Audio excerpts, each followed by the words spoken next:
What up, D? What up, D? What's happening? What's happening, man? What's happening? What's happening? What's going on with you? I am here. I'm in the building.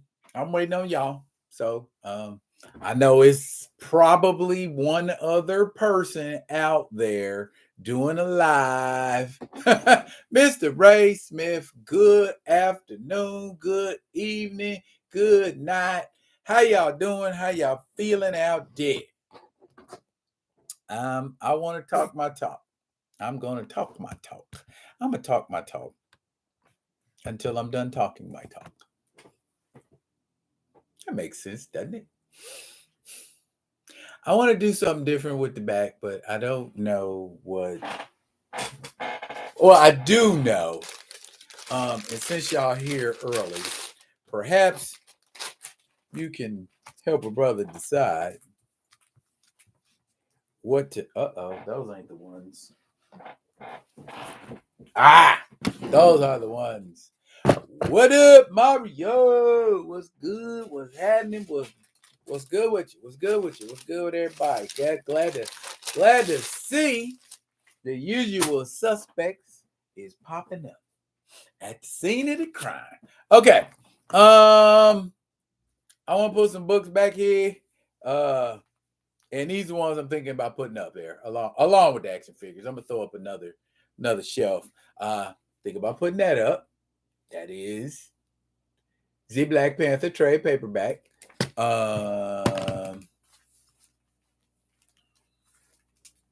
Thinking about putting these up. These are all of the milestone, the original milestone number ones of all of those comics. So I'm thinking about putting those up, bagged and boarded, of course. I like that one. That is the first appearance of Nubia. It's not really an appearance to speak of. She's just happens to be in the comic book and they fight. Of course, number one there, King Solomon's Frogs, first appearance. Think about throwing that one up. Of course, my favorite Marvel 2-in-1 comic. That's annual number 7. That is the first appearance of the champion. And he kind of handles everybody on that cover and some more folks like class 100 level folks, leaving only Ben Grimm to defend the earth. Like I said, y'all be sleep on my man Benji J. You know what I'm saying? Benji J is he's solid. He's solid. I like Ben Hameen. Um, don't know if I want to put this one up because I don't want. It isn't facing the sun per se, so I don't think it would fade. But you know what I mean? That's come on now. We don't want nothing to happen to that now, do we? So might might hold on to that one. Some updated milestone. I don't know if y'all been keeping up with that, but that's some new milestone there. That is Hardware season 1. That's uh my man Dennis Cowan is doing that one. So, how fitting. One of the original, founders of the Milestone line. Why not? And then this really neat Elseworlds cover. I don't know. I probably had to put it in some new plastic. And no, I did not get this for $4. Yeah, this is John Henry Irons during slavery times. Elseworld story. Cool stuff. Gets hit with a cannonball. Tanks a cannonball. Pretty cool. DLB in the building. It's official. It's a baker's dozen now, or a baker's half dozen now, which I like to call a quorum. And I like that Blade cover. Y'all sue me. Yeah, because I thought about it when I pulled it out, and I'm like, nah, I'm putting that back. I put that out there. Somebody see it just to come get that. What up? What up? Diabolical, my man in the building. Okay. It sounds like it's enough men in the building to do what we do. And that's entertain. So First things first, since it's almost 10 of y'all in here, that's more than enough to respond. You know what? Yeah, I'm gonna do this one first. Social media conversations. What am I talking about when I say social media conversations? Any conversation that ain't a phone conversation.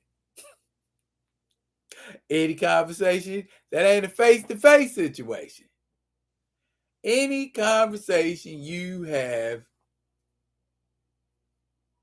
online. And I'm speaking specifically in the chat, in the comment section. One content provider to another. A content provider to someone in the chat. Someone in the chat to a content provider. On and on and on. That's what I'm talking about. That kind of engagement. What's the etiquette for that? If a person tells you, like for instance, with social media providers, content providers, when a content provider tells you, I rock with this, or I rock with that, and then you come on that content provider's page or their live or in their chat or anywhere being disrespectful or doing the exact opposite of what they ask you not to do, does that content provider reserve the right to drag you in the comments? Or you DM them or they DM you and you drag them in the comments, or they drag you in the comments, or in the chat or in the DM or whatever the conversation being had. Why am I talking about this? Because the internet is a hella disrespectful place. It's hella disrespectful. And I'm not trying to tell the whole of social media or the whole of people online doing whatever they do online. Be a little nicer. You should be a little nicer. You should talk to people a little nicer. You should think about how you phrase that, because all that does is invite trolling. All that does is invite slick talk. So that ain't gonna do it. So since there is no protocol for how one should, at least not officially, how one should or shouldn't conduct themselves, the rule of thumb for me moving forward, period, point blank, and I think I've heard my man Theo say it before, don't say nothing to me that you ain't willing to say to your daddy or to your mama or even your big brother who will put a foot where, for that matter. Does that make sense? Because I noticed being on a lot of different people's lives, it be people in lives and it just talking reckless and disrespectful. Don't you know the person's live you're on controls the horizontal, controls the vertical, can shut your ass down and up at any given moment? You being on somebody's page, being allowed to speak is a privilege for you. It's one we appreciate giving to you, but make no mistake. I'm not going to be, yep, see, you're dating yourself, Mario. You know where it comes from. But, I mean, just facts. Right now, I can shut this down, and there's nothing anyone can do about it in the chat. Right now, there are guidelines where I can get somebody off of here. And there's nothing nobody can do about it. So rather than rage and rail against somebody's page, if you see something you don't like on their page and you engage them in a respectful way and you still don't get no kind of act right, don't fool with them no more. Aren't we all adults here? Most of us are. At least most of us claim to be. And when you get an ugly exchange, at least especially for me, and I know ain't nobody here in the chat right now. I know I'm not gonna have an ugly exchange with nobody in the chat right now. But if I had an ugly exchange with somebody in the chat right now, all I would do, state my case, state my position. After I'm done stating my position, I don't care what you think moving forward. If you want to continue to rock on this page, there are rules. You can't just call nobody out of their name. I'm not having that. I'm not having nobody calling me out of my name, and I'm not having nobody in the chat calling nobody else out of their name. We all adults up in this piece, so we know how to talk to one another in a respectful manner. Respect is earned, not given. You know what I'm saying? Till you give me a reason to, or you show me that you aren't worthy of the respect that I'm giving you. Make no mistake, it ain't written in stone. That respect can be rescinded. And I'm really sorry the person who needs to hear this ain't in here, but no one's half the battle. You can F around and find out. So it is what it is. These will say some content creators purposely fan the flames for clickbait. Most of them don't. If someone comes into your house talking greasy, it's your right to deal with them how you see fit. As always, these Diesel on point like a damn needle. Exactly. Now, I ain't one to fan the flames. Like, I saw somebody, they had, and here's the trick. Here's the trick. They had an image of a Jonathan Majors Kang figure, a picture of a Mira figure. Yeah, that Mira that everybody love to hate. And a image of the Ezra Miller Flash. They were all together, like sort of in a collage form, and it said, "Don't mess with none of these because they suck."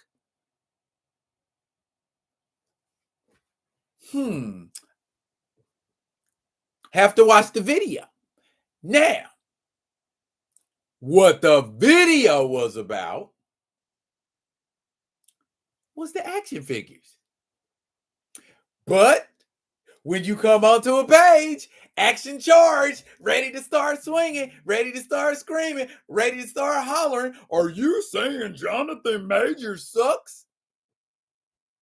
Rather than follow the instructions on the post and looking at the video and seeing that it was about the figures and not the individuals themselves.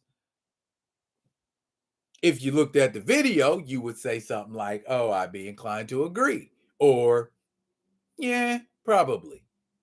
But because people come on social media, some people, I'm not going to say all people, some people come on social media looking for that smoke. And it's like, bruh, people on social media are shiesty, greasy, as my man D Steezel said. So they'll do some greasy stuff just to get you to click on something. They'll do some greasy stuff just to see where your head is at. And some people, just like he said, clickbait. That's why it's called clickbait. You know what I'm saying? Baited your ass. Gotcha. Ha! So I feel like in a lot of those situations, you can start off respectful until somebody gives you a reason not to be. What we talking about here? Speak on how you have to pay others to even have your name mentioned on their lives. We just mentioned names over here because Why ask someone to pay for that? Yeah, further up. That's way past my pay grade. But yeah, that too. I'm not paying anybody to do jack. You want to do it because you're doing it, not because I'm like, ooh, pay me, give me money. No, I'm not here for that. I don't know how many times I got to tell folks. That's why I'm not at 1,000 yet, because I'm not here to be chasing numbers. I'm here to tell the truth. If the truth hurts, shame on you. If the truth don't hurt, you got fed. And you should look at everything as a teaching moment. The good, the bad, the I don't know what the hell that was. You should look at it all as teaching moments. And I'm talking both sides. Providers and people in the chat. Okay? Because there's some people in the chat that are more learned in certain areas than I am. And I'm more than willing to admit that. I ain't that narcissistic that I think I'm the be all end all about everything. But at the same time, don't come talking slick. Don't do that. Don't come talking slick. Respect. Be respectful until somebody gives you a reason not to respect them. That's my rule. If I'm come on here and I ain't disrespecting nobody in the chat and nobody in the chat disrespecting me, as it usually is, we have a beautiful life. But when somebody come in talking slick, or somebody come in trying to bogart the conversation and be like, I want to talk about this. This ain't your page, fool. You don't dictate who talks about what. And you sure don't call nobody out of their name when you don't get to talk about some stuff. I will block and delete some folks if you don't know how to respect people. You know what I'm saying? I don't like to see people disrespected, and I don't like getting disrespected. And if you come with that kind of energy, that's your ass, Mr. Postman. And that's all I got to say about it. You know, I mean, like I said, I know it ain't nobody in the chat because I know everybody in the chat, and everybody in the chat currently is respectful for the most part. You know how to state your opinion. You know how to state your position on things without being a D asterisk K. Hi, Grand Madam. How are you? Hi, it's hi. Hi, what up? Hi, hey, hello. Hi, everybody. Clickbait. Yes. Hi, hello, everyone. Eyeballs. Facts. What's up, room? Trolling or purposely looking to get triggered. Yes, that part. I'm not me personally, I'm not purposely looking to get triggered, but you're right. There are 100% people out there that are just like out there looking for the smoke. They waiting for confrontation. They waiting for some stuff to happen. Okay. Facts. Thank you. Hey Keita. And that's what Grand Madam said. Hey Keita. Sup, Keita? Hey, Theo. All right. Everybody in the room. We in the room. I spent more time than I thought I needed to spend on that. But I am going to move on to my next topic of conversation, and it's a juicy one. We're going to talk about this Travis Rudolph acquittal and what happens next. Okay, for those of you that don't know, yesterday, Travis Rudolph, who was on trial for his freedom, was looking at what, 35 to life, because his ex-girlfriend, who is, it's rumored she was married, but neither here nor there. We ain't dealing in rumors. His ex-girlfriend called her brother and 3 of his friends to come over to Travis Rudolph's house and shoot his shit up. Her words. His mother was in the house. His brother was in the house. Now, she's upset for that popular reason that all girls between the ages of 18 and 35 seem to be upset for. They pick up their man's phone and they see some stuff in it that incenses them. Now, like I said in the video, if you with a man and your position with that man is tenuous at best, or if y'all just F buddies and you know y'all just F buddies, or as an old song used to say back in the day, more than lovers, but less than friends.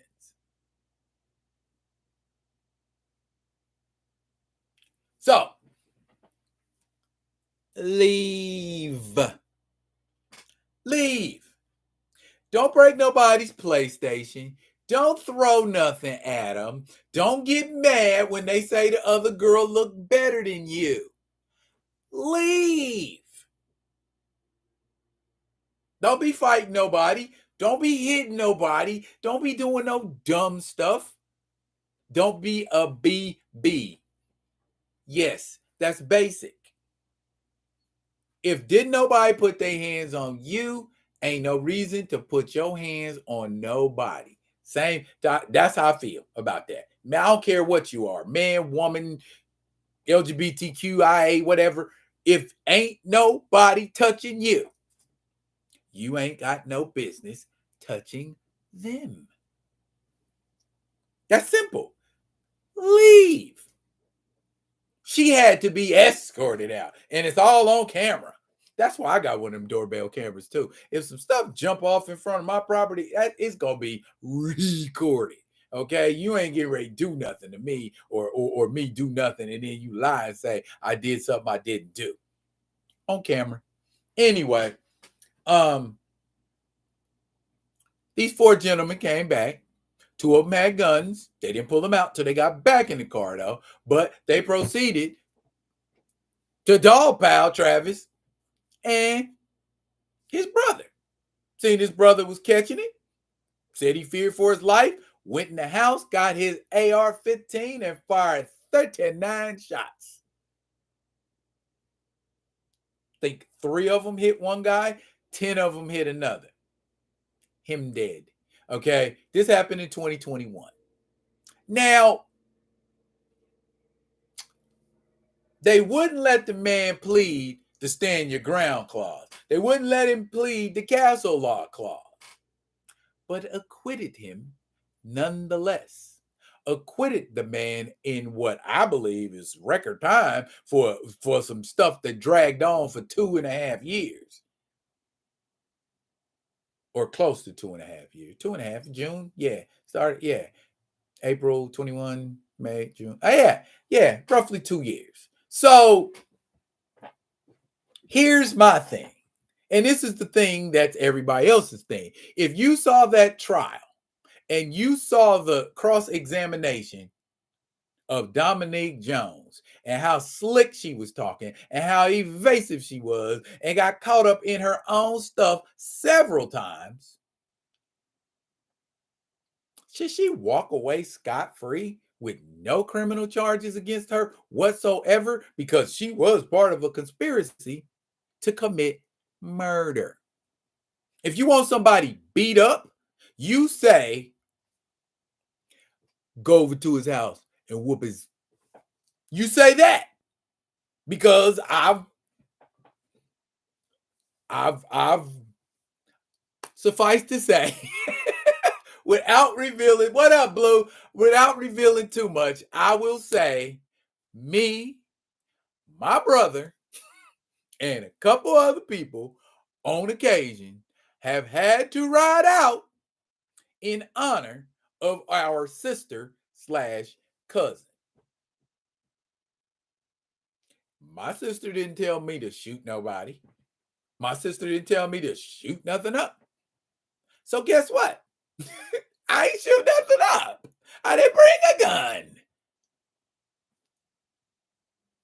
You see what I'm saying? You said shoot they up. That requires a gun. They brought guns. So it would be safe to say the intent was there. But I ain't even focused on that. This woman was the orchestrator, the architect of everything that went down that night, April 2021. 100% responsible. If she had a left and didn't have nobody come back, nobody would have got shot, nobody would have been dead, and nobody would have been on trial. So she's 100% responsible for it. Shouldn't she be brought up on some kind of charges? Some kind of charges? Civil suit, even. Nothing. She just gonna walk away scot-free. Nothing. Nothing? Nothing. Don't do that again, young lady. That's it? Justice is served, but justice is not served. You know what I'm saying? Nah, I mean, I get it. You in fear for your life. And I guess self-defense don't end where murder begins. It's what the prosecuting attorney said at the beginning of the trial. Self-defense ends where murder begins, or murder begins where self-defense ends. Wasn't he still defending himself? If they had guns, what's stopping them from shooting back at his property? He had more firepower, bottom line. That's what ended up happening. But nothing happens to her. Nothing. She just goes home and eats a sandwich and be bitter. What y'all talking about in comments? Actually saw him play in college at FSU. Was shocked when he was put on trial. Was such a good kid in school. Well, Kenneth, perhaps Travis was a good kid in school, but he clearly does not have good taste when it comes to picking women or jump offs or F buddies or whatever Dominique Jones was. She claimed she was his boyfriend, but like I said, there's rumors that she was married and then got a divorce in 2022 because she knew how that would impact on the trial. And when asked during the trial if she was married, and she felt like she didn't need to tell him because that was information he didn't need to know. You calling me your boyfriend, but you being married ain't some information I need to know. Okay. Yeah, right. Got it. Okay. So men been doing this for hundreds of years. Now, a married man seeing a woman and he don't tell that woman he married. Come on now. Girl ain't got a pot to piss in or a window to throw it out of. But if she walk, something wrong. Something is very, very freaking wrong. Better cue Teddy Pendergrass. Mario say justice was served. Justice was served for Travis. But justice wouldn't have had to be served for Travis, Mario, if Dominique Jones hadn't did what she did. But she did do what she did. So how come that isn't a factor? Me having a text in my phone during a group text saying, shoot his shit up, and a person in that text say, dead man walking. And then I delete both of those texts. Sketch AF. Sketch AF. Period. If you weren't worried about it, what'd you take it out for? Oh, I thought it was silly and childish, and I was worried about the fact that someone might have actually been shot. Shut up. Took it out because you knew it was incriminating. Or at least it should have been incriminating. Saw her testify. She needs to be charged. There's Kenneth. Kenneth thinks she should be charged. I think she should be charged because that's foul. You know what I mean? You mad because the dude kicked you to the curb and you may or may not have been married. How you gonna be mad? More going on than meets the eye. She's past too messy. Yes, she is past too messy. She's a revolting slob is what she is. That is, yeah, beyond messy. Yes, she should have been charged, Gray. Yeah, something. Hey, Mario said, I know too many stories about men being killed because of a scorned baby mama or girlfriend. I told y'all one in my video about one of my homies that had to do what 2.5 years a house arrest because a broad said he assaulted her and nobody was even naked. Nobody even did nothing. You came to my house, we kissing, but I assaulted you. You came to my house, we Netflix and chilling, but I assaulted you. Then go in the courtroom with the song and pony, and oh, I don't feel safe, and I don't even think he should be on house arrest. He could somehow find a way. She said my man was burly. She said he was burly, right? My homie is like 5'3", 140 pounds, but he burly. 5'3", 140 pounds is burly. Trump it up. Make it sound scary. Make him look scary. He come in here looking like a hobbit, but he's scary.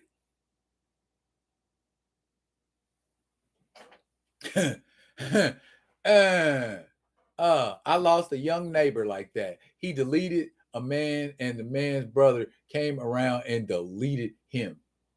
I'm glad I wasn't home that day. I'm sorry, Grandmadam.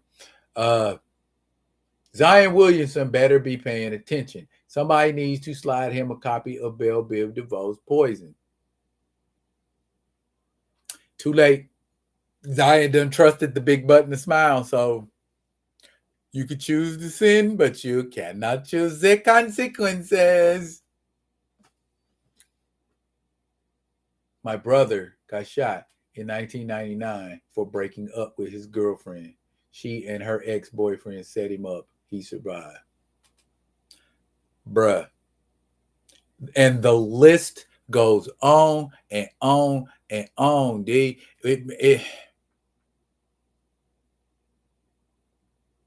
Men and women are not created equal. Men and women are created to balance feminine and masculine energies. Y'all believe that? Or does that make sense to you?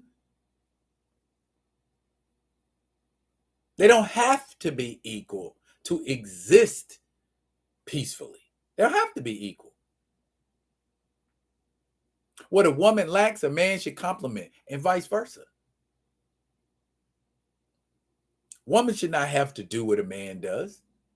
You know why? Because a woman can do things that a man can't. And that ain't about being created equal. It's about having balance. That's why I've been with the same woman for 23 years. Balance. I ain't going to be able to do everything. She ain't going to be able to do everything. But together, and when we realize whose lane is what, you don't have that kind of shit happen. You know, I feel like we want justice. We want things to be fair. And like I said in my video, it's an ugly thing to me, first of all, that it's a black man and a black woman, and they airing this out to the world. If it was all like that, y'all should have been able to settle that peacefully. Should have been able to settle it peacefully. Me, if my jump off kicks me to the curb and I'm married, okay, I'll go home to my wife. I mean, not that I would do anything like that, mind you, but I'm just saying, why are you going to start a fight and go, you know? I don't know, man. I don't know, man. I don't know. Something should happen. That's how I feel. Bottom line, up, down, sideways, in between. Something should happen to her. Something. Just like my man D. Diesel said. Black men always scary. You fit the description. Boo. I don't think it was so much about the description. I know you're joking, but I mean, I don't think it was so much about the description, man. But it just, how's that old saying go? Hell hath no fury like a woman scorned. You tell a woman, I mean, and on the flip side of that, you tell a woman that another woman's body looks better than hers, you get what you get. I can see that part, and that's probably what. And they was calling each other names. She said he called me a name. I felt disrespected. I bet you called him a bunch of names, and all he was like was, "You need to go, go." That's the word right there that would have solved all that. Go, just go. Plenty of fish in the sea. Plenty of fish in the sea. Plenty of fish in the sea. They came to that verdict 3 hours and 40 minutes. Didn't waste no time. So in everybody's mind, you know, it seemed like everybody was thinking the same thing. Plus, the way she presented herself, that would have made me think that about her too. Why don't you just straight answer the questions? Why are you being evasive? If you didn't have nothing to hide, there's nothing you need to evade. But she was hella evasive. You know what I'm saying? Not answering questions and then getting mad when the attorney cross-examining her is asking her to answer questions, and she ain't. Oh, well, I answer a question if you could interrupt me. She keep interrupting you because you ain't answering a question. You wouldn't get interrupted if you answered the damn question. It's and I don't want to say. I'm not going to say it. I'm going to leave that there. Jilted people always become scornful when they lose something that they thought they had on lock.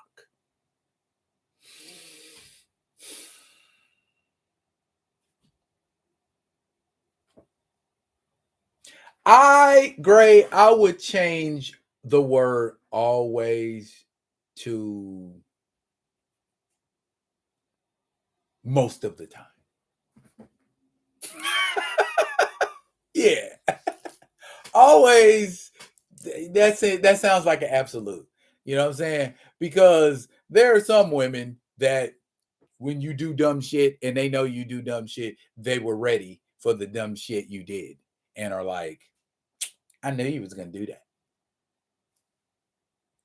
You know? So, yeah, I was ready. So I went over here and I started talking to your friend.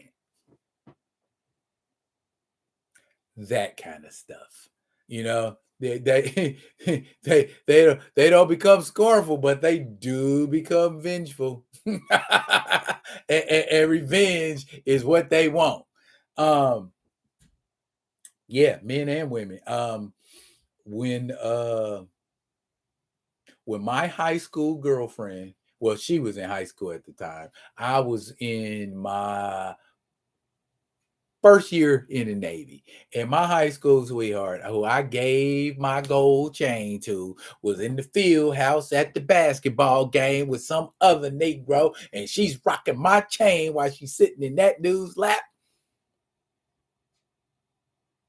I'm shooting you letters the whole time, and you like, yep, yeah, I feel the same way. Yeah, yeah. But then I get back, and you chilling with that old Dusty. Anyway, so the most scornful I got was to walk up to her and snatch my chain off of her neck. That's it. I didn't want to hear no conversation about why you laid up with old boy, why y'all doing what y'all doing, because it's obvious why they're doing what they're doing. I ain't here, so whatever goes on while I ain't here goes on. But now that I'm back, don't pretend like it wasn't going on. If anything, if she was a real one, she would have sent me a Dear John letter at least. For those of you that don't know, a Dear John letter is a letter when your girl writes you and kicks you to the curb. or tells you she ain't don't want to be with you no more, or something ain't working out, or whatever, or she found out you was cheating before you left to go to boot camp, whatever. That's how that kind of goes down. So yeah, not always, but most of the time, yeah. Cause I done had some crazy reactions when I done broke up with some folks too. So yeah, I get that.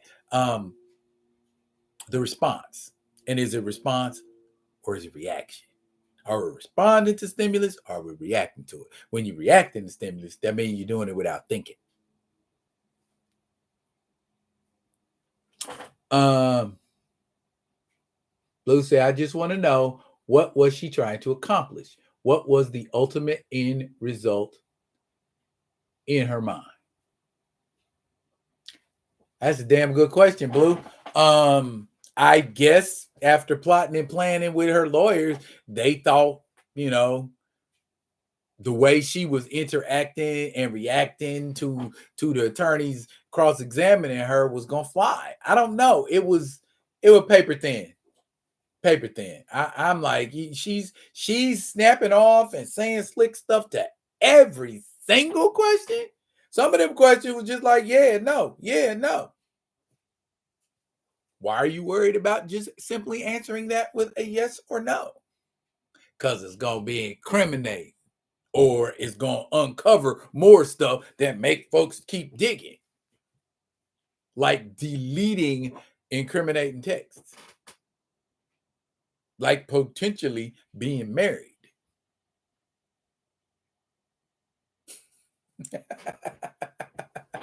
75% men and women. Yes, that is most. If we talk about 100%, yeah, it is most. Plenty of Dear John letters used to come through on my ship. Yeah, I was in boot camp. But I fortunately I had wised up by that time and said to myself, now is probably not the good time to have a girlfriend or a significant other at all. And that was a good move because we went on a Westpac after that. And if you ever been in the Navy and you went on a Westpac, you know what goes on Westpacs when you hit the ports. Jody got your girl and gone. Johnny Taylor. Yeah, I was listening to that song the other day, Grand Madam. Jody got your girl and gone. I remember my mama used to play that song all the time. I never understood what that song meant till I was about 12. Yeah, about 12, 13. Yeah. She had no remorse, which is crazy. Sociopathic behavior was on full display in that courtroom. Woo! Yeah, I was saying the same thing, Ray Smith. We got another shellback in our press. Oh, were you a shellback, Blue? Are you a trusty shellback, Blue? Or was you a slimy pollywog? It's okay if you're a slimy pollywog. No judgment.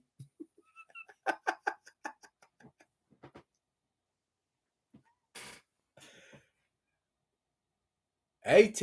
All right. DT and HM. Yeah, that was mine. Yep. Walking for life. I'm sorry. Oh, 2 ATs. What's the odds? Okay. All right. Okay. Y'all did a lot of watches, huh? A lot of watches. Anyways, I'm gonna slide on to the next topic, y'all. Because it don't seem like we doing too much more out here. I want to talk, and these are just the people I need in the room. The Flash drops on the 16th.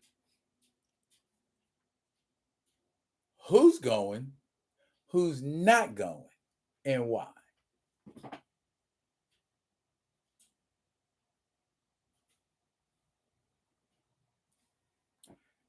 Blue said Flash was dope. Said the Flash was dope. Do you feel, Blue, since you seen it, Blue, do you feel like you shouldn't have went and seen the Flash because of Ezra Miller? Even though you clearly probably knowing your age group, you wanted to see it because of Michael Keaton, which is probably the main reason most people want to see it.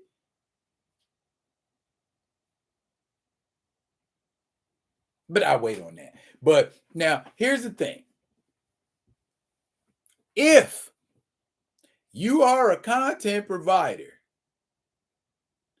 you are reporting on content. It is not your personal opinion. At least that's how I look at it. It's not your personal opinion. But if something down in your soul say to you, I just can't go see that movie because of Ezra Miller and the things he's done and gotten away with, I don't feel like I should help that man make any money. I don't feel like I should help a company that helps a man like that and themselves make money. Or we can separate Ezra Miller from the role. Look at it like this. Let's say Trevante Rhodes is cast as T'Challa, the Black Panther. And Trevante Rhodes beats up his girlfriend or his wife or something like that and gets in trouble on domestic violence charges. Is that gonna change how you feel about T'Challa, or is that gonna change how you feel about Trevante Rhodes?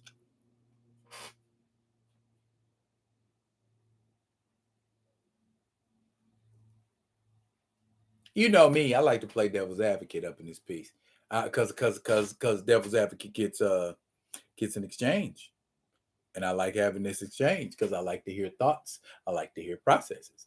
Okay.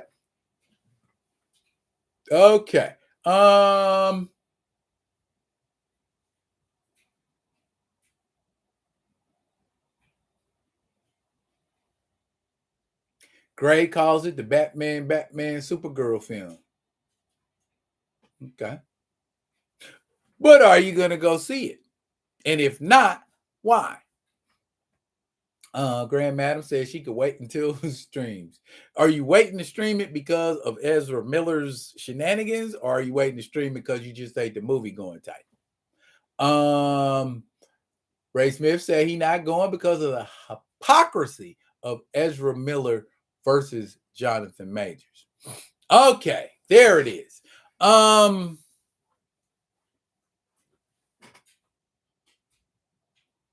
gonna come back to that one, Mr. Smith. Ezra wasn't a deterrent to me, Blue said, watching it. It was about seeing what DC is doing for the future. Plus, it was free. LOL. That means a lot, Blue. That means a lot. Okay. If I can go see a movie for free, I'll go. If I want to review a movie on my page, I will go see it. Most of the time, and I went and seen Across the Spider-Verse. And the reason I went to see Across the Spider-Verse is because Sony don't move like Disney moves. And they were respectful of source material and canon. I can FUX with y'all all day if you are respectful of source material and canon. Now, if you got an actor in your movie who's a dookie bag, who's a turd, is me not liking him gonna make that movie better or worse? I don't think it's gonna do anything, me as one person. Me saying I hate Ezra Miller ain't gonna put a dent in the numbers of the Flash one way or another. You see what I'm getting at? If we doing it, if we're not doing it, we're doing it for personal reasons. Now, from a professional standpoint, people hit me up in the DM all the time. People holler at me and ask me, hey, D-Real, are you doing a review on this movie? Are you doing a review on that? They know better than to ask me that about Marvel movies. Some people are still goofy and ask anyway. But nah, you're not gonna get a review from me on a Disney-based Marvel movie or television series. So there. You don't have to ask me about season 2 of Loki. You don't have to ask me about Secret Invasion. You don't have to ask me about the Marvel. I'll tell you what I think's going on with them. If somebody says I'm gonna take you to see it for free, you don't have to pay nothing. I'll do a review then because I didn't have to pay no money for it. But yeah, I'm not bettering their bottom line. I mean, the people taking me are, but I'm not. So that is a personal choice. So I'm gonna stop bagging on people.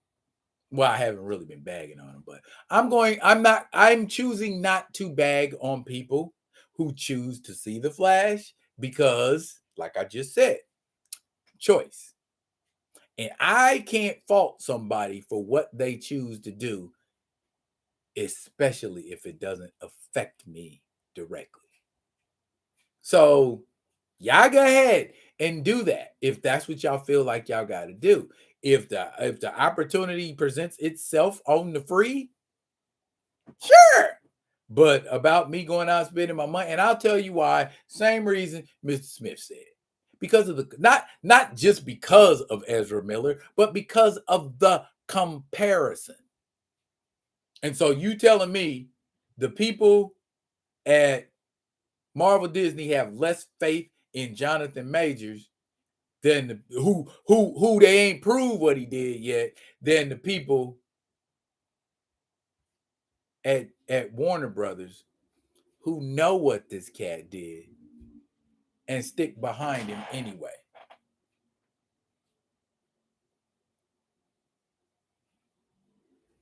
What's going on in these?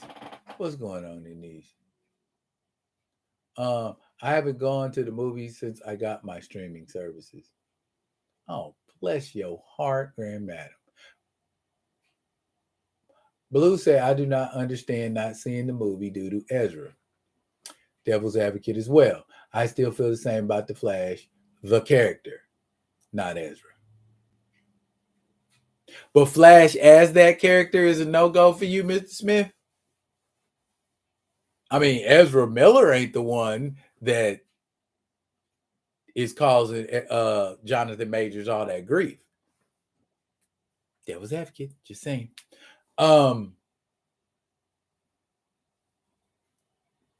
I can't watch it when I see Jonathan Majors' career hanging in the balance from allegations and Ezra is being protected from actual proven assaults. And here's what correct me if I'm wrong. Then you should be pissed at Marvel Studios.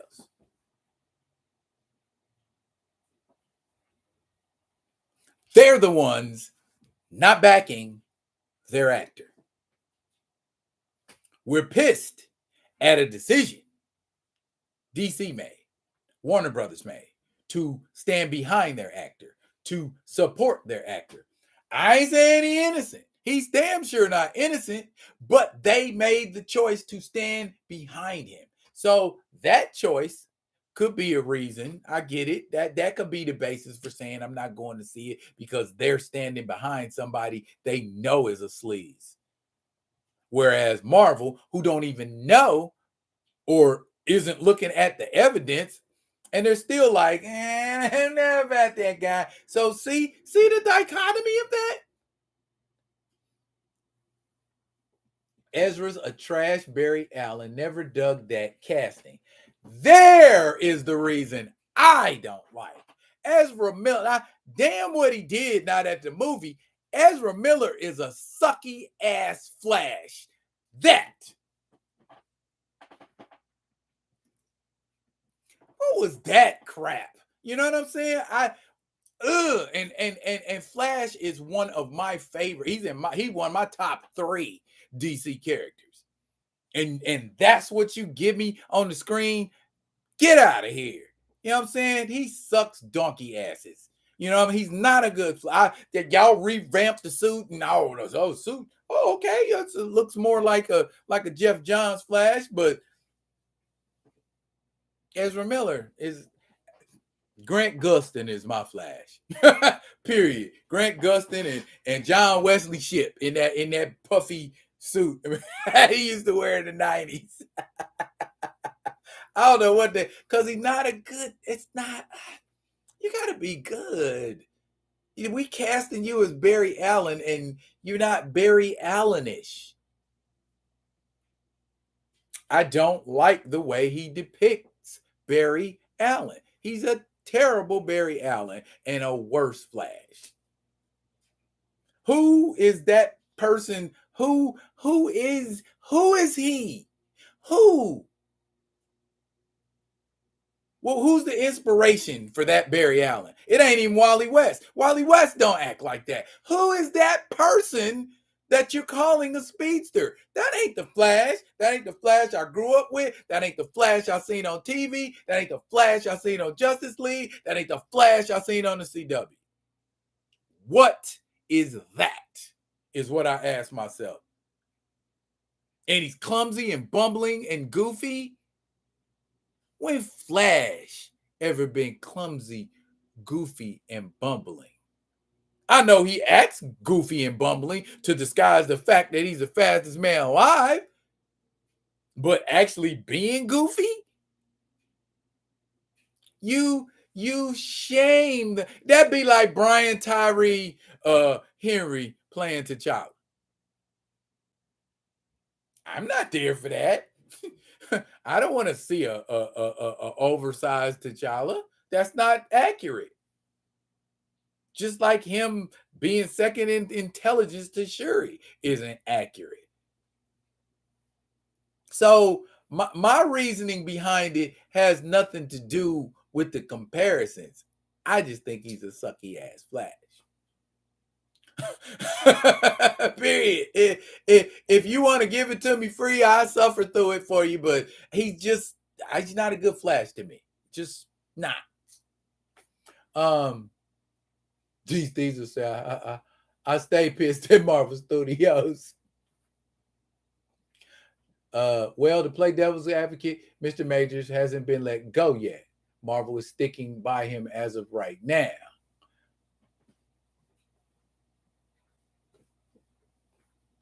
Okay. Yeah, I cannot disagree. You are not wrong, Blue. Ezra has the complexion for the protection. That may very well be it too. Or they fear reprisal from the LGBTQ plus community. Don't like Ezra's portrayal as Barry Allen. As a track athlete, the Flash has always been my favorite DC character. Track athlete over here too, Mr. Smith. And that form, who taught you how to run? That is fundamentally incorrect.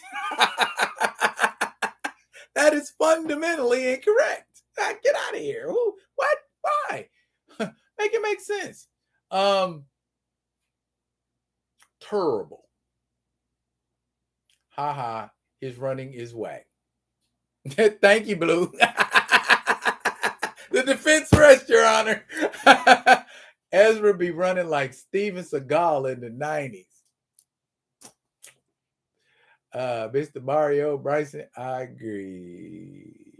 Yeah, probably. Laughter ensues. What Gray said.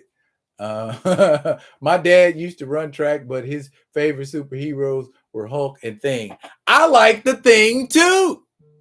Good for your daddy.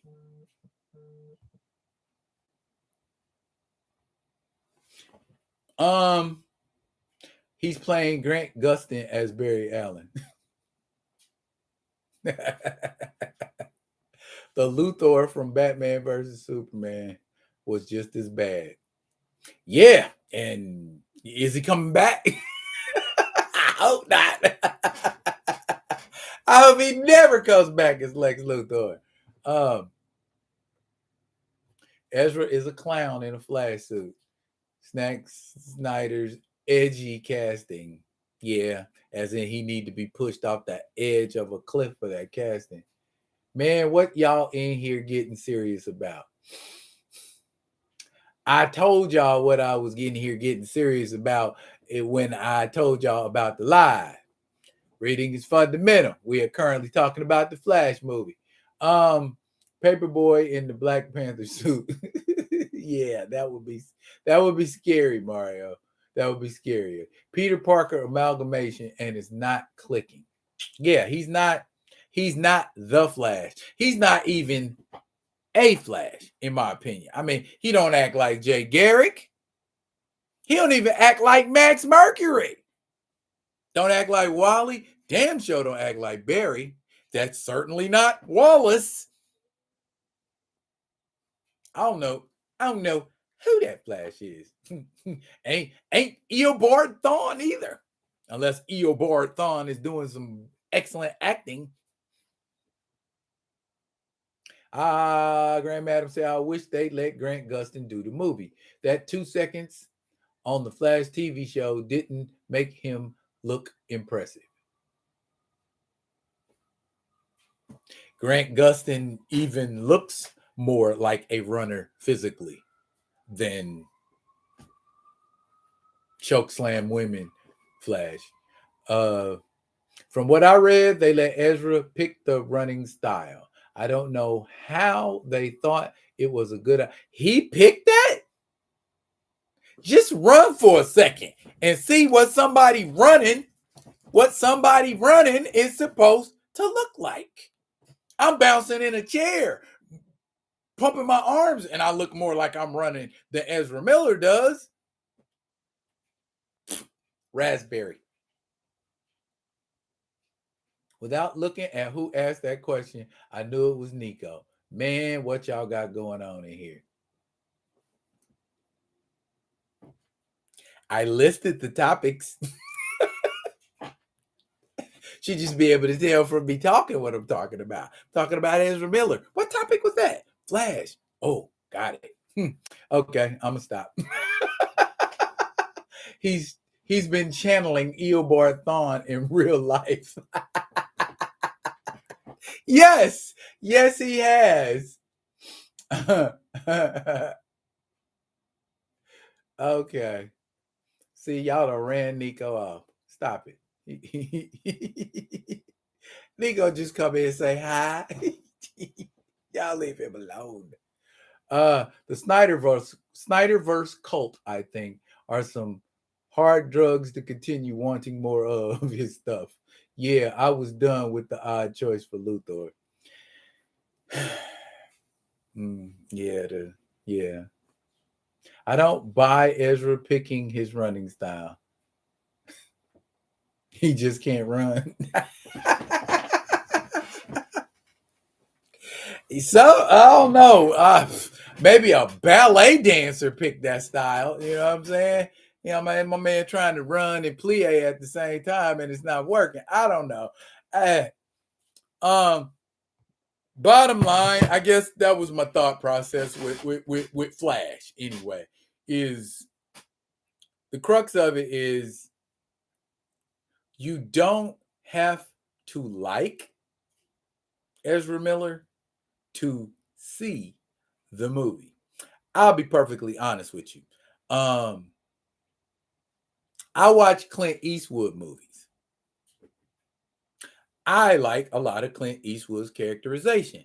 I like a lot of Clint Eastwood's movies, his writing, his directing. He's a great director. He's, and he makes, decent movies. I don't like Clint Eastwood as a person. I don't.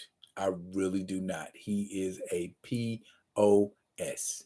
You know what I mean? The way he treats women, his opinions about a lot of things, we don't jive Me and him, as if me and Clint Eastwood had a conversation, they probably had to come get me off of an old man because I'd probably jump him. For some, look up some Clint Eastwood quotes and some stuff that Clint Eastwood has said, and you like, really? You know what I'm saying? The guy who made Outlaw Josie Wells, is yeah. So while I can watch Unforgiven, while I can watch Gran Torino, $1 Million Baby, In the Line of Fire, The Mule, Flags of Our Fathers, great movies, all of them. Just don't like the guy that directed or starred.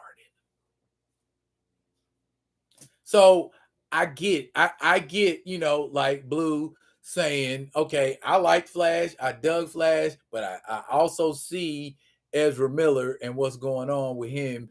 I get that. And you didn't let that get in the way of you enjoying a movie. So I understand we have our principles.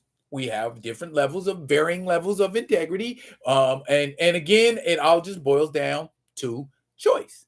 If that's what you choose, I don't think less of you. If that's what you choose not to do, I don't think less of you. It's your choice. You know what I mean? We all got opinions. Okay.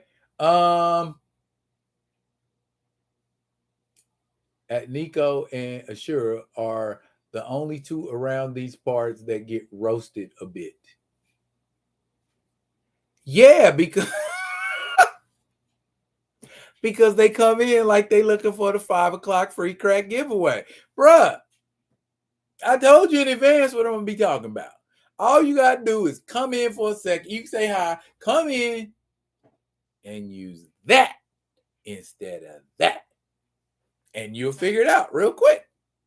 I think it's a anxious to be heard, accepted kind of thing. And I ain't nothing wrong with that, I guess. I'm feeling very accepting tonight. Anyway, what have I said? Ezra reminds me of Stewart from Mad TV with his look what I can do running style. See, a lot of people don't get that diabolical. You had to have watched Mad TV. Michael Keaton was flames. It was good to see him back. See, that's the only thing that where I'm like, ooh, I don't really care for nothing else in the movie, but I want to see Michael Keaton. That's where I'm at. Because it looked like he flexing way harder than he did in either of his two Batman. In either of his two Batman movies, he doing Christian Bale stuff. He driving Christian Bale vehicles. I'm like, oh, that's a different that's the motorcycle Christian Bale was on.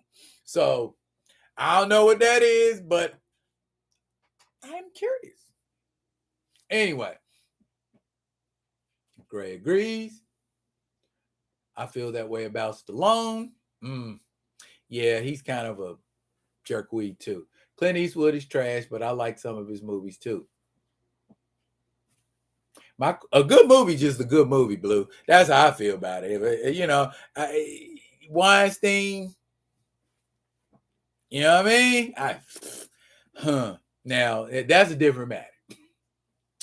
My question is, when do we pick and choose to separate the person from the art? Is there a threshold that needs to be met? You should always separate the person from the art, Blue. It's what it was what we had to recast the T'Challa movement. We kept trying to tell anti-recasters to do because they're like, he's already dead. No, the actor who played him died. Why can't we apply that same logic? Flash isn't an a-hole. Ezra Miller is. So I'm repping for the Flash. Bump Ezra Miller. Is that justifiable? You know what I'm saying?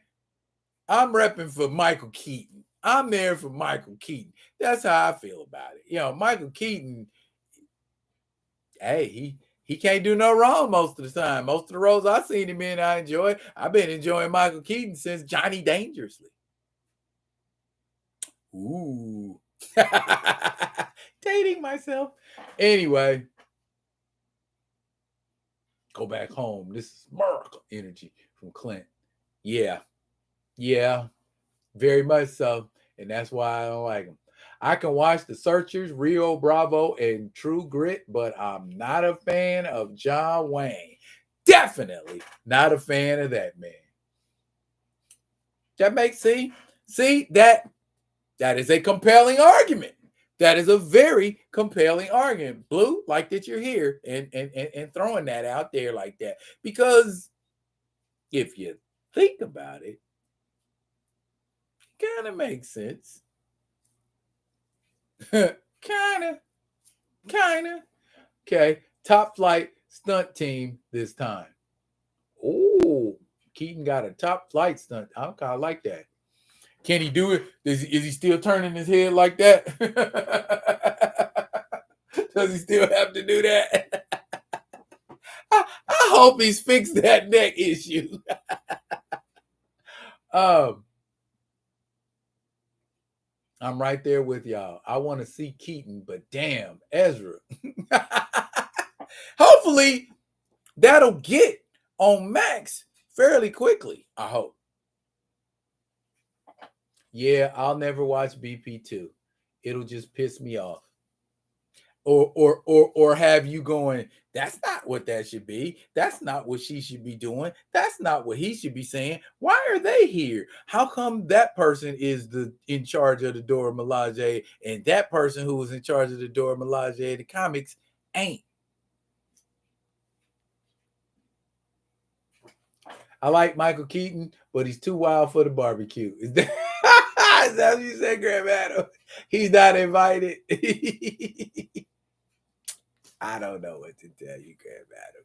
Don't invite him to the barbecue then. It's a choice. It's a choice. It's all a choice. Life is choice driven, gang. Life is choice driven. Agreed. That's how I see it too. Gotcha, Blue. My grandmother loved John Wayne. Public Enemy hipped me to him. Okay. Fight the Power. That was when most people got hip to John Wayne. But if you would have read the interview that John Wayne did in Playboy magazine, I want to say back in 76, 77. What were you doing reading a Playboy in 76 or 77, Daryl?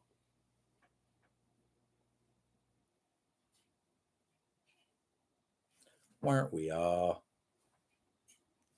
But anyway, yeah, that go to show you how cultured I am. I'm reading the magazine. I'm reading the articles in the magazine I ain't even got no business looking at.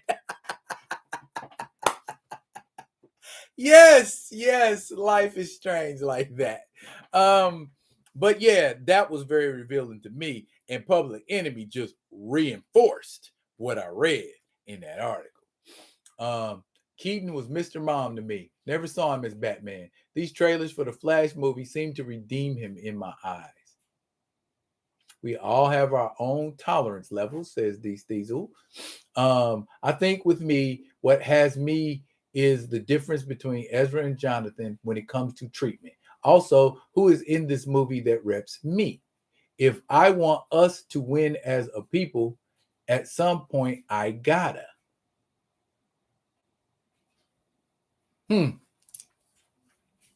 I would probably answer that, Theo, by saying are the only movies you and TV shows you watch, the only movies and TV shows you watch represent us exclusively? If it is, then I can 100% see your position. Stop investing in others and turn my attention to us. Okay. Again, choice. Please understand, I'm not knocking what anybody does or doesn't think, how anyone feels or doesn't feel. I am having an open exchange of ideals and occasionally playing devil's advocate when it warrants. So I don't want nobody feel no kind of way, or like I'm telling you you're wrong for seeing the movie, or telling you you're wrong for not seeing the movie. It's not a right or wrong thing. As I have said like a dozen times already, a choice. Nothing more, nothing less. And we talking about it. So sometimes we can talk about things not getting our feelings. And I like to talk about things without getting in my feelings. I didn't want to see the Flash. Trailer was fire. I always hated Michael Keaton's Batman costume. Hey, Paul. Hey, Paul. Paul Bunyan. That's a Disney property. Let me stop. Yes, y'all make sure to hit that like button. If you're liking it, or let me say it like I say, if you're digging what a brother shuffling, put some dirt in my bucket. Hit that like. Okay. The interview is on YouTube. There you go. You can go and you can see it now. Yeah. I read for the articles too. I'm going to be honest, Paul Martin. I didn't read it just for the articles. Full disclosure here. You stop reading the articles around puberty. Stopped?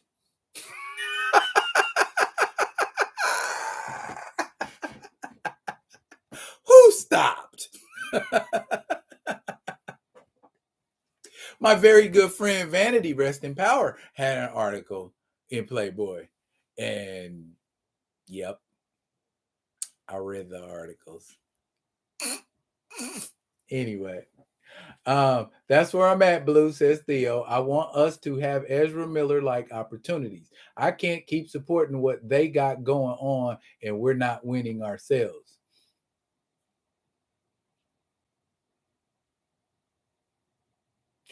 I've pulled back a lot. What's my motivation to see something I'm not in?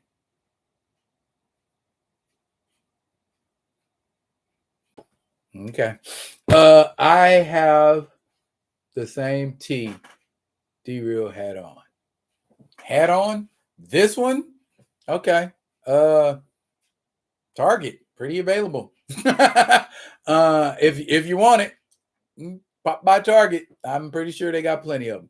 But dude, let's just say I had access to more provocative materials. My brother had Playboys. That's all we had. I don't think we they didn't have, we didn't get a VCR to the 80s. So couldn't rock with Cinemax till then. Of course, most of those read a Playboy mag of too strictly for the articles. I ain't saying y'all stop it. I ain't saying I read it strictly for the articles. I'm saying sometimes I read the articles too.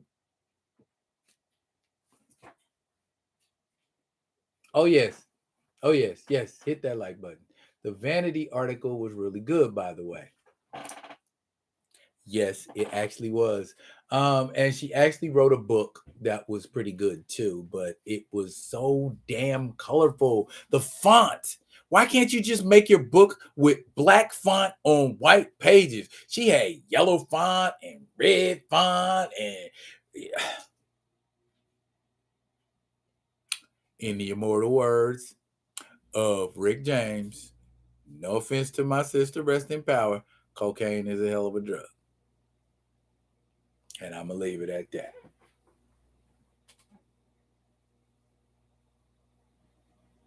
$40-some years later, and y'all still talking about Vanity's article in Playboy. Must have been some article. Well, Grand Madam, at least I had the courage to talk to Vanity about her article. Actually had a good exchange about it too. She is a complicated woman. I guess that's the best way I could describe her from my interactions with her. The 3 times I had conversations with her, complicated, complicated woman. And I met her when she was in her evangelist phase. So, wasn't the same vanity at all. So, talking to her about a Playboy article that she, well, let's just call it what it was. It was a centerfold. But there was also an article too. Talking to her about that in that phase that she was in, she was surprisingly candid. She didn't hit me with all of that. Oh, I've been redeemed and the Lord saved me. She didn't hit me with all of that. She actually candidly spoke. You know what I'm saying? About the whys and the what fors. And, she was in a place that she didn't want to be in. And she was, getting influenced and manipulated by a lot of different people in her life. So, yeah, it's more to it than just what y'all think is to it. So, like I said, complicated woman, but a very intelligent woman. You know what I'm saying? You would think that you couldn't learn anything about acting from Vanity, given the movie she's been in, Action Jackson, 52 Pickup, Last Dragon. Didn't look like she put a lot of work. She actually studied Shakespeare. You know what I'm saying? And was ripping off, a couple of anecdotes, the St. Christmas Day joint. And she was ripping them off and knew them by heart and put feeling and energy in. And I'm like, okay, there's more to the woman than what a lot of people think. She was put in a position to be hypersexualized. She's not a hypersexual woman, if that makes sense. But if you put somebody in a camisole and a lace bra and go, ooh, look at that, then you automatically think, because we visualize, we don't internalize first. We visualize first. You see a woman in a bra and panties, what's your first thought? Defense rest, Your Honor.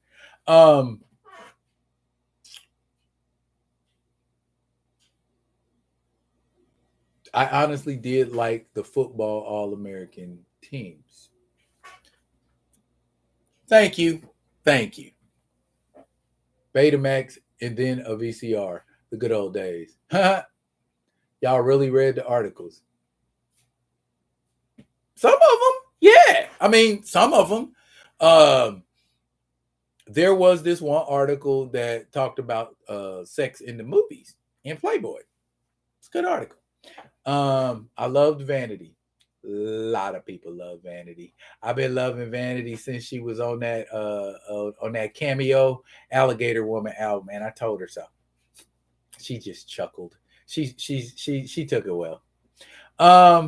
Just VHS for us. We only knew one family who had a Laserdisc player. Ha.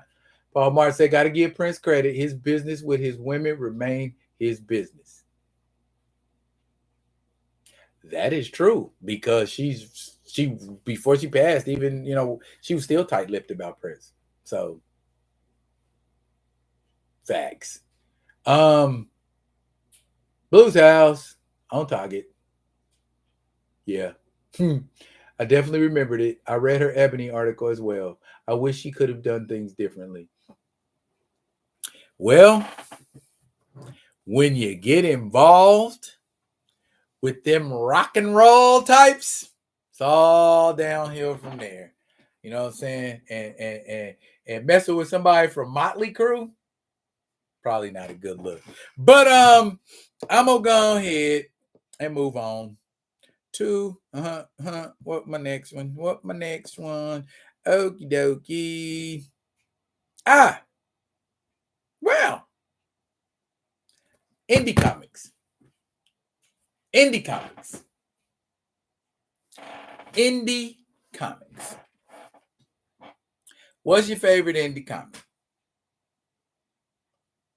And how often do you read it? And if it's an indie comic, probably not often, because there's not a lot of are there a lot of indie comics that come out monthly? Indie comics be coming out like every 4 months and every 6 months and stuff like that. So this is my thought about indie comics. Are they placeholders or are they place takers?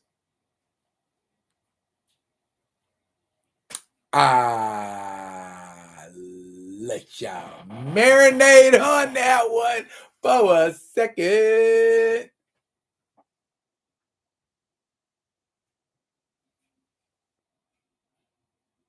Noble. I keep hearing about Noble. I keep hearing about it. How come nobody's rocking with Black? Because we were talking about that on Twitter, Mario. How come nobody rocks with Black? Why do people think Black is a terrible story? Or at least from what you've heard? Because, bruh, Black is dope. You know what I mean? The whole storyline. I've talked about Black in the past. Kwanzaa Osayefo, he did Black. 4-issue miniseries was started off. 6-issue, 4-issue, 6-issue, 4-6-issue. I got the trade paperback is what I got. And basically, Black takes place in a world where the only people who are capable of gaining superhuman powers, mutations, any of that, are Black people.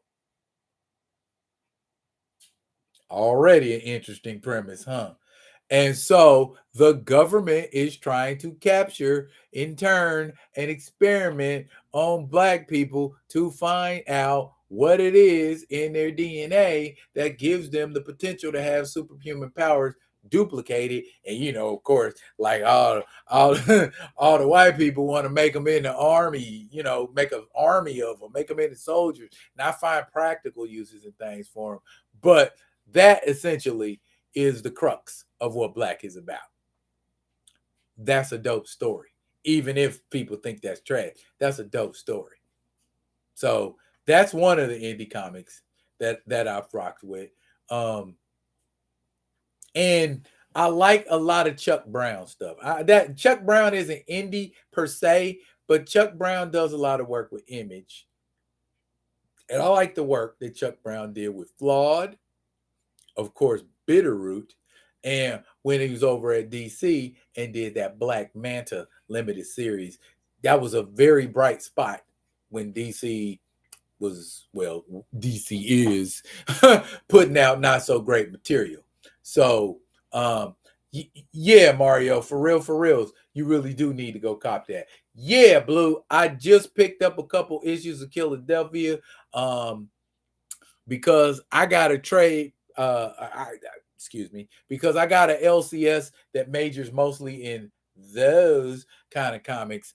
I got to order, the trades and the graphics for Philadelphia so I can get caught up. Because I'm old, I read issue 1 and 29 and 30, which is the most recent 2. So I got to read 2 through 28.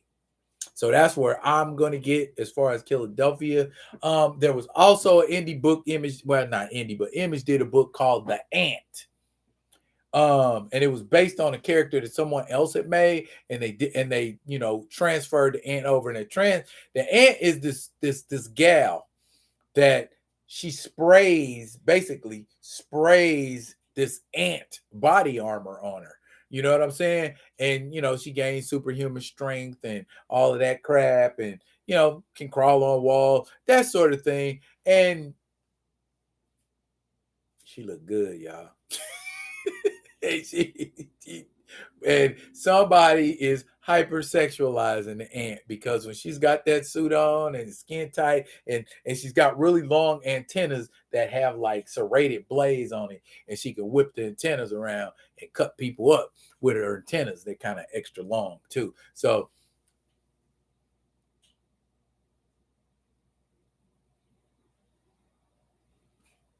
yeah, well, whoever had it first is over at Image now, and Eric Larson, whose art I hate, drew it, but the story was decent. Don't Google it. You got all the ant stuff, both runs. Mario, you got both runs. Well, I'm just, and that's just Image. We ain't even tapped. You know what I'm saying? on all of the like the for real independent stuff. You know what I mean? And I'm just saying, oh, you got it all. Okay, I'm gonna have to holler at you, Mr. Bryson. Uh Mario Gully. Yeah, that's the guy's name. Okay. Yeah, that was a good book. I like Savage Dragon. I just don't like the way Eric Larson draws. That's it. I can read the stories, but it's torture. You know, when he was on Spider-Man and the way he drew Cardiac and all that and Carnage and all that, I didn't like the way he draws. I like his characters. I like Super Patriot. I like Savage Dragon. I like all them characters. Overlord. I like all of them characters that he came up with. I just don't like his drawing style. Facts. That's all. I ain't mad at nobody. Ain't mad at nobody. Savage Dragon is one of my favorites. The Ant is bad. I just saw her. Larson's art isn't good. These Steezel, you say you dug Eric on Amazing Spider-Man. You dug the art or you dug the stories? Because his art don't change. He got a specific drawing style and it does not deviate in the slightest. He ain't like Frank Miller. He can't transition from super cool to super trashy. You know what I'm saying? He just on trashy. So Shadow Man is a good read as well. Okay. I'm gonna look into that. Not Marvel, my bad. It was at a different studio. Mirage? Was it Mirage Studios, Blue? You know what? You gonna make me look. Yes, I am going. I'm sorry. I know I shouldn't. The Ant. So a lot of people just put in Ant.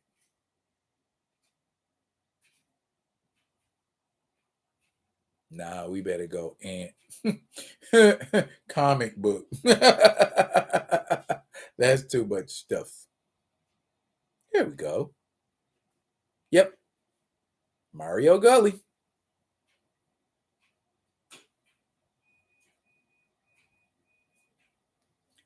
Arcana Studios was the name of the studio that originally had the Ant, and then moved to Image Comics. And Mario Gully drew for Marvel Comics for a little while. That's why I know that name. Let's see what else. Where y'all at? Where you at? Eric is no Todd McFarlane, but still decent. Okay. Blue. Him and Rob Liefeld, one style.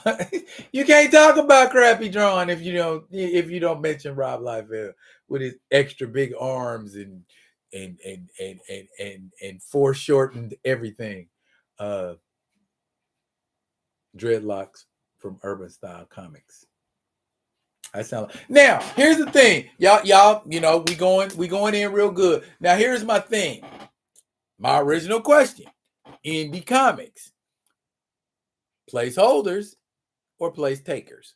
Are indie because I was having this conversation with somebody earlier. Indie comics are more popular. People are buying indie comics more than they ever have.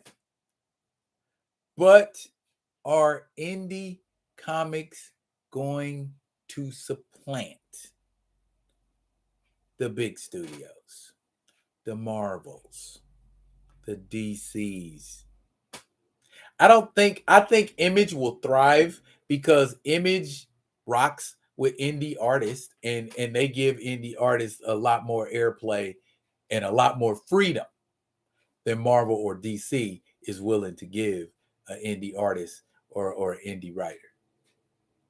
Gray, no what? No, not a place taker. No, not a placeholder. Which one? I can't rock with Mike Mignola's art. Me neither, Paul Martin. The way he makes Hellboy's legs all stubby and his arms super and his body super buff. Hate that. Absolutely hate that. He makes Hellboy look like a bug. But he created him, so he can make him look like he wants to look, right? Okay.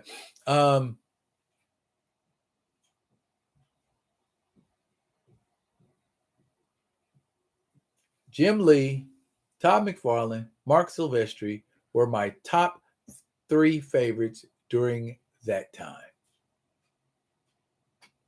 I like Jim Lee back then. Yeah, Jim Lee was cool. Yeah, Mark. So yeah, they got some cool styles. Mario Bryson. I think there are windows in time. Spawn took advantage of that window.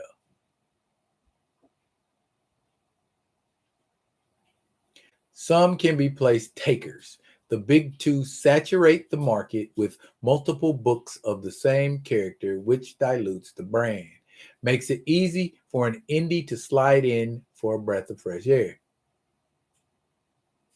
So, Blue, would you say that the back and forth between indies and big companies is needed for indies to grow? Agreed on that Hellboy art, these Diesel said. Blues House says Spawn's one of my favorite books right now. I dropped off of Spawn. I need to pick it back up. After I dropped off after sometime after the 100th issue. So I haven't really been rocking too heavy with Spawn. But I read, trades and stuff like that. So I'll get a dose of some stuff he was doing. So, but I don't know the context because I haven't seen the stories between, if that makes sense. I'm going way back, but I wanted Charlton to survive and challenge the big two.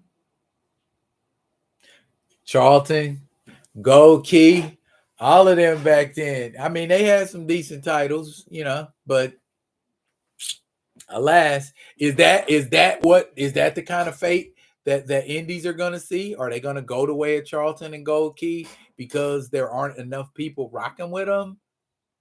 I don't know. I guess me myself as somebody getting ready to put something out soon, I don't want to waste my time, trying to, go the route of the indie artist, because I've been talking to Greg Burnham, who does Tuskegee Airs, and he said it's a hard road, man. It's a hard road. It's a lot of work.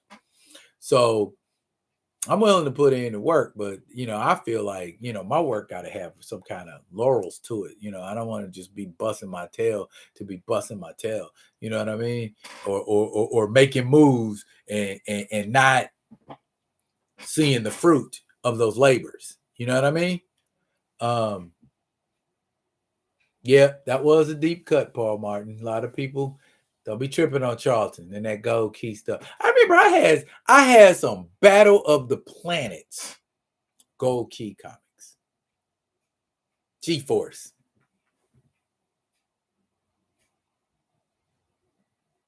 What's the indie with the African hero?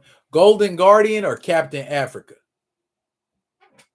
Or the Guardian, not Golden Guardian, but just Guardian. There's a Guardian and then there's Captain Africa. So which one are you talking about? I want to know about all indies. You know what I'm saying? I ultimately, if I could learn about enough indie comics and collect enough of them, I would have just indie comics for the most part. Or collect them, because the big ones aren't showing us anything except catering to a demographic that don't even fool with comic books. What's up with that, Cletus? You know what I mean? Oh, you mean currently? Pardon me.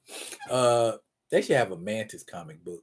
Remember that TV show Mantis back in the day with Carl Lumley? That should totally be a comic book, because that's it's based on comics. Dwayne McDuffie. The antagonist is the new indie comic on the scene. Ah, I like that, Mario.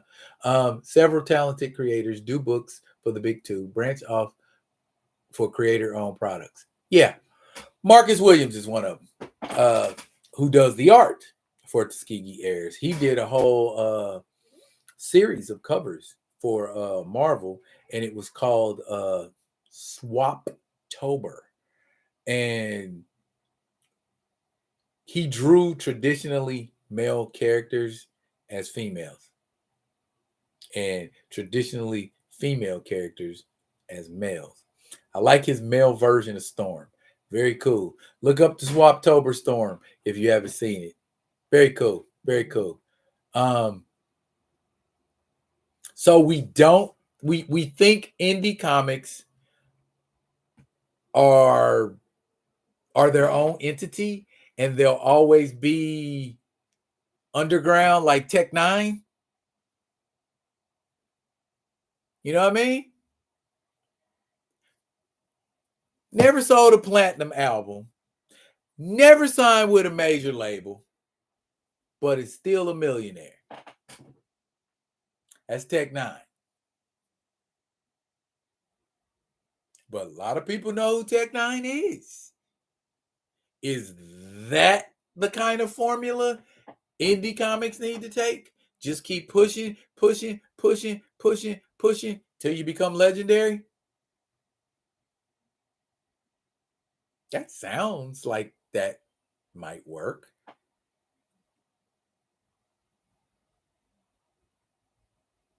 Dynamite Press? Yeah. IDW? Yeah. Absolutely.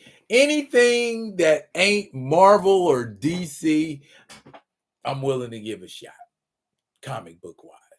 It could be good, it could be bad, and even more so if it's something indie or something new that nobody's ever seen or excuse me, or messed with before. Yeah, cut out the middleman. Yeah, Boom Studios, Black Mask Studios. You know what I'm saying? It's a lot of them out there, man. We just need to go and fool with them. Dark Horse, yeah, to a lesser degree. You know, they real Star Wars heavy, so there you go. Um, is there more? Do we got more? We got more we want to share. We got more we want to share.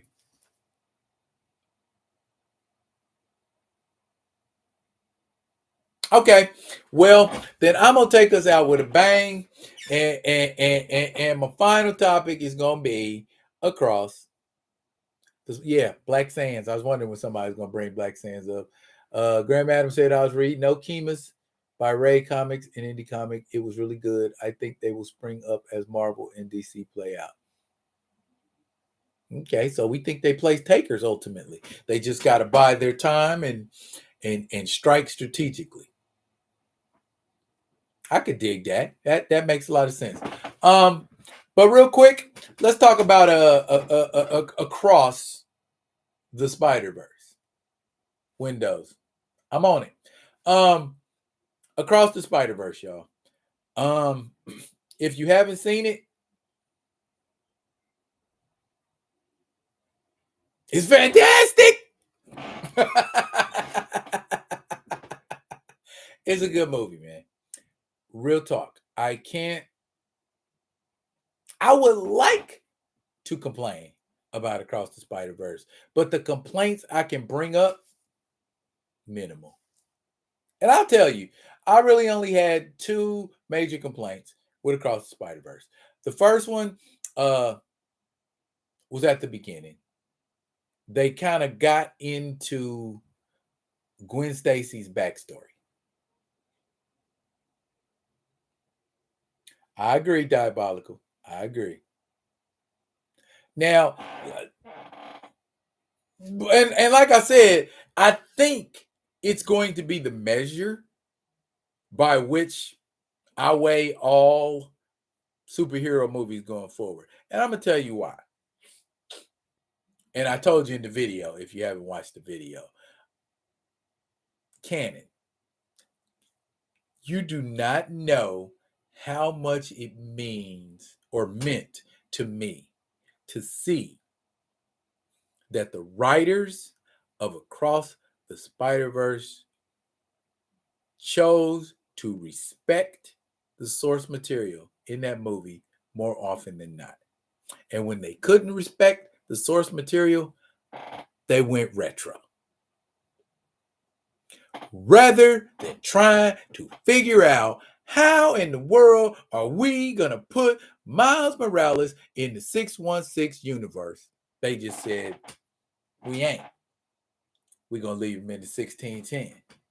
And the 1610 is going to be Miles Morales' home universe because technically it is, or it was, or it will be, because we get ready to go back in the Ultimates here this summer. So get ready.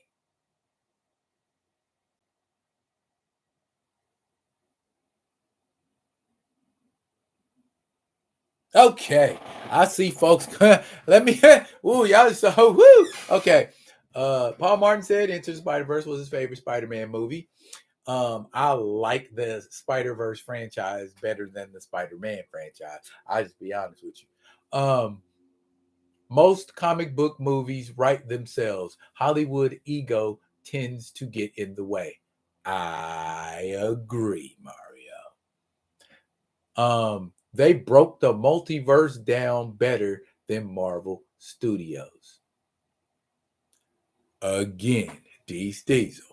I agree. Canon. So damn important. Canon actually makes a movie better. And it's just like Mario said, he hit that nail on the head. That is writers' egos, directors' egos, people who got a hand in altering what that movie or what a superhero movie is going to be. They superimpose that crap on the movie and then they water them down because Marvel's entire phase 4, for the most part, is trash. Phase 5 is looking like trash. So why bother? I mean, and again, if you choose to rock with them, choice. Me personally, ain't fooling with them. Not Marvel and Disney. Anything Marvel and Disney doing, I'm not there for it. Cancel my subscription to Disney Plus. I'm not there for it. I'm just not. They ain't hitting the nail on the head, and they acting like they don't know how to do it. That whole first phase y'all did was decent. Do what you did and keep doing what you do with the first Iron Man movie. That's what you should have did with every single movie you made. Period. Why are we trying to put shit into these movies that ain't in there? Why are we trying to take shit out of these movies that shouldn't be taken out? And as you can see, your movies underperform because of it. Other than, like I said, other than that first couple minutes where they focused real heavy on Gwen, I sat through it because I knew it was necessary to advance the plot.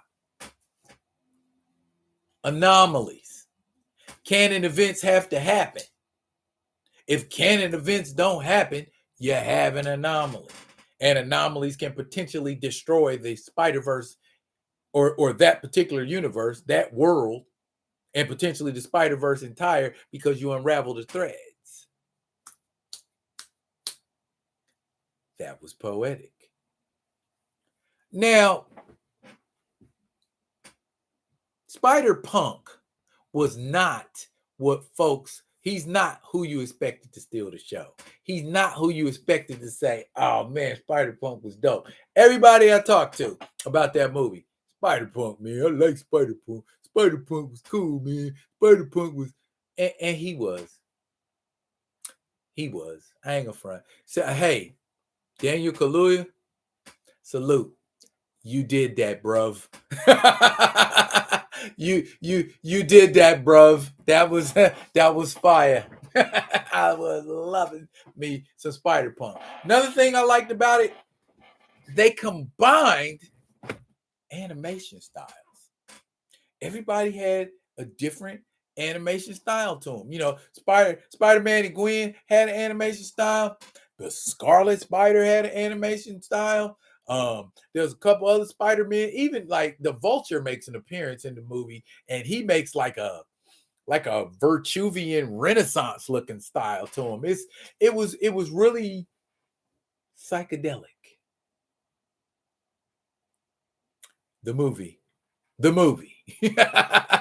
not the people. A lot of colors, lot of colors denoting emotion. Cool. That was cool because there was a scene where Gwen Stacy's dad, Captain Stacy, was getting ready to say something to her, and I think it was like to hug her, or did she need a hug? And she just ran up and she hugged him, and like the lighting around them kind of changed, and it expanded, and it was warm, and I'm like, okay, y'all guys is on a different level with y'all animation. Y'all doing some different stuff, and I'm here for it. Miles Morales flexing as Spider-Man, bruh. He did that. He did that. He did that. His shining moment was when they had him trapped in that field and he put his hands on it and absorbed the energy and redirected it. And bruh, Miles is a whole beast. Miles is a whole beast. Y'all going off. Okay. Cannon and Maida was off the charts. Told you. Thank you, Greg. Paul Martin said the first Tom Holland Spider-Man movie lost me in the first 5 minutes when they got the timing of the attack of New York off. Exactly. Diabolical says Spider-Verse is an example of people who actually love comic books. They did their homework. They showed passion, and we got a great film with it. They did the opposite of what Nate Moore suggested. I couldn't have said any better, Diabolical. That dead ass. That. Go with the comics. Comics have fantastic stories in them. Always. Go with the comics. If you got a choice of writing your own stuff or going with a good comic, go with a good comic. Look at V for Vendetta. Even Guardians 3 suffered because of the fallout and failure of the previous MCU Phase 4 films. I agree, Gray. Spider-Punk was Jimi Hendrix. He was something. He was smooth as butter. Paul Martin said, make it make sense. Disney movies have been having evil for evil's sake movies for decades. Yet the MCU can't have that. I don't know what to tell you, Paul. Until they do right by T'Challa, I'm done with they ass. Period. Not Marvel Studios and Disney. Y'all don't get no more money. Speaking specifically about animation, MCU What If was a massive missed opportunity for classic What If comic storytelling. They stuck to MCU character only storylines. Bruh. I would pay mad money to see some of those stories from the What If comics translated. Missed opportunity.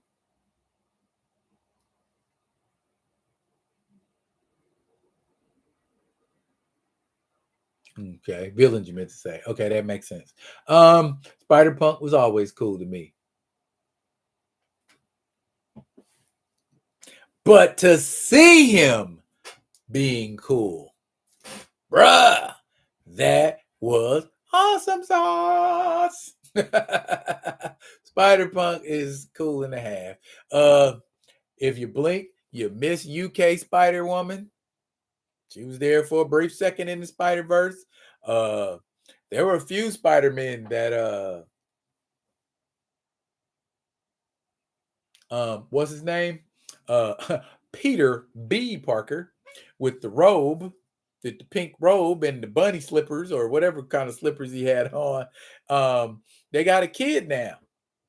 And yes, he did call her Mayday. So we have seen the appearance of the what was that universe? MC2. We got Mayday Parker. So she is only a wee baby, but still we got to see her. So a lot of love, a lot of respect to Canon was paid, and I think for me that was it was everything, bro.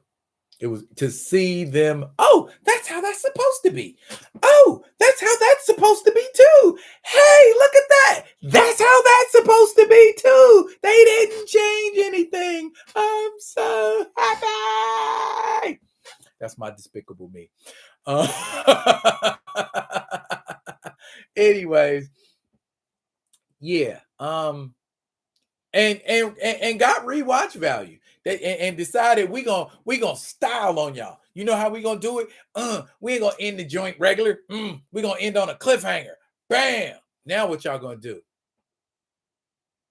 Are you ready for evil Miles Morales as the Prowler? Are you ready for that? Well, you better get ready. Because evil Miles Morales is a thing. and he was badass too for the hot second he was there. It's like, y'all need to let me go. Nah, I don't think we gonna do that. He had the raspy stuff going on. I'm like, all right, I like Evil Miles already. You know what I'm saying? So why is there Evil Miles? Because I don't want to reveal too much, but I'm gonna reveal quite a bit. Miles Morales was bitten by a radioactive spider from another universe. And so there's this machine in the Spider-Verse. When they want to return you back to your regular universe, it weaves this little field around you and it returns you based on your DNA. So Miles has the DNA of a radioactive spider within him from Earth 42. So Miles, instead of getting returned to the 1610, gets returned to Earth 42. And that is how we get to see Uncle Aaron again. Also, Donald Glover makes an appearance in the movie as Uncle Aaron. So all kind of canon popping off, man. The movie held on to the canon like a mug. Okay, we're not gonna see Beyond the Spider-Verse until March of 2024, according to Gray. That's next year. That's great. Compared to how long you usually gotta wait to see a damn superhero movie. 1 year? Awesome. I'm with it. So I see a few of y'all have seen Across the Spider-Verse. I urge y'all, if y'all sworn off everything Marvel, that's cool. But I urge y'all, if y'all really, really, really want to see a good superhero movie, you can wait for streaming. You can wait. You can do whatever you need to do. But at some point, y'all. At some point. Yeah, exactly. I hope they don't delay it. And we don't get to see it till 2027. And maybe Blade will be made by then. We can only keep our fingers and toes crossed. I don't know. Yeah, like I said, Marvel, y'all had your chance, man. Y'all effing up. Major. Get right. That's all I can tell y'all about Marvel. Marvel need to get right. Okay. Questions, comments, discussion about anything we talked about or anything we didn't talk about. Anything? Anybody? Anything? Paul Martin? Great. These diabolical. Anybody? Anybody? Nothing? Okay. Well, as urged and requested before, please like this. Please like this exchange. Like it, hit that thumbs up. Keep me being a thing. Y'all rock with me. I will continue to rock with you and give you what you ask for, or not ask, request. Ask, request. Is that the same thing? I don't know. Can't have too many movies with us in it at the same time. I agree, Diabolical. Diesel.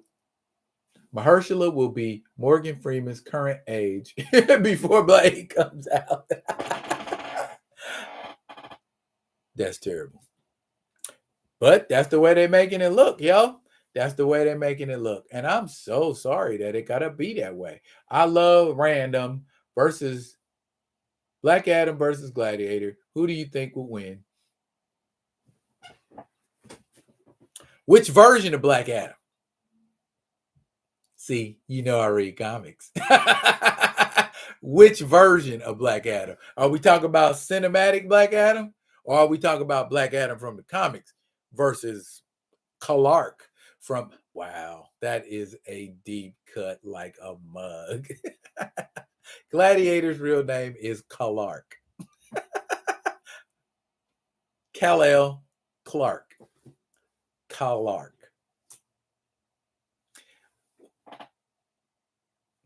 So if we are talking the comic book version, we must be talking the comic book version, since there is no no movie version of Gladiator, nor is there likely to be.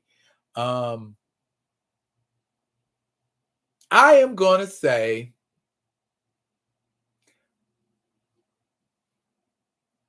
Black Adam.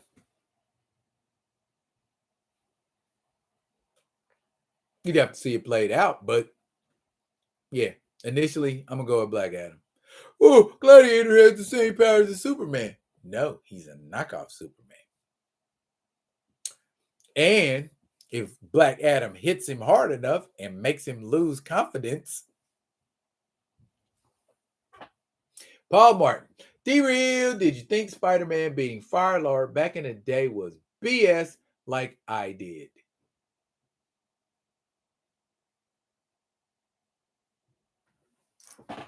That is a good question. I remember you were talking about a story that took place in both Spider-Man's comic and sort of had a quick recap in Avengers.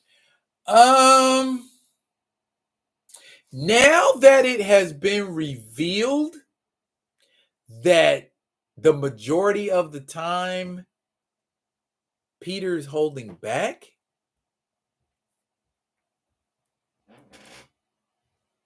maybe not total BS, but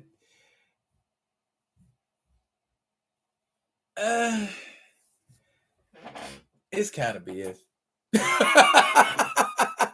It's kind of BS, because if Fire-Lord out here giving Thor and Hercules a hard time at the same time, and we know ain't no earthly way Peter can beat Thor, he shouldn't be beating Fire-Lord. That's just how I look at it. I mean, it was cool and it was, fantastic, amazing. But you know what I'm saying? That's the kind of stuff that give people fuel to go into conversations and say stuff like that because it's canon and go, well, Spider-Man can beat up Fire-Lord. You bet if you're gonna put a thread together and say Spider-Man can beat up Fire-Lord, then you better show Spider-Man beating up Fire-Lord on more than one fluke ass occasion. If I say Hulk can beat up the Thing, I love the Thing. Thing's my dude. I love the Thing.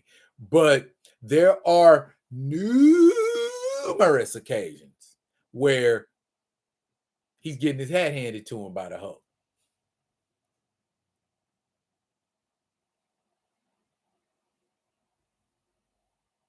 Okay. I wouldn't sleep on Gladiator, but BA ain't no joke. No, he is not. Not in the comics. He's stacked. Diabolical Nerd. Yo, I've been saying the same thing. Okay. Meta right now. Spider-Verse or Deadpool films? Spider-Verse. D. Diesel, yep, he got that same massive ego, so it makes sense to me. Yep, see? D. Diesel even said Spider-Verse. There you go. Yeah. Well, I don't hate Deadpool, but yeah, I get where you're coming from, Mr. Martin.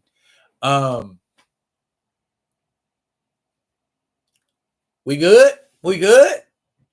Y'all need some more food? Y'all need some more D-Real opinions?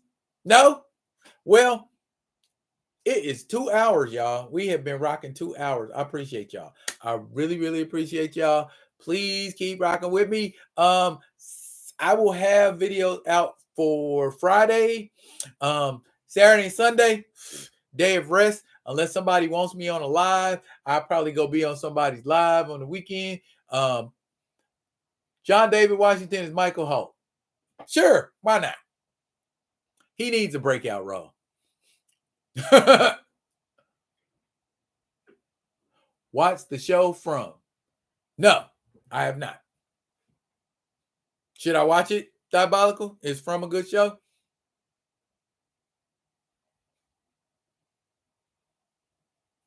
He does. He can't make a good movie to save his life. Black Klansman was cool, but not because of him. And then he does comedy better than he does drama anyway. Really good show. I will check it out then. And speaking of checking out, I'm checking out because it's been 2 hours, y'all, and I'm hungry. And I came home and I came straight to the live and I didn't eat. So I got to eat, y'all. I love y'all, but y'all ain't feeding me. So I got to go. I appreciate y'all coming to rock with me, man. Check out my videos. If you need me on a live, hit me on my Twitter messenger, and we can arrange something. I will be coming at y'all with another one of the other ones, y'all. Until I do, y'all be good. Be good to each other.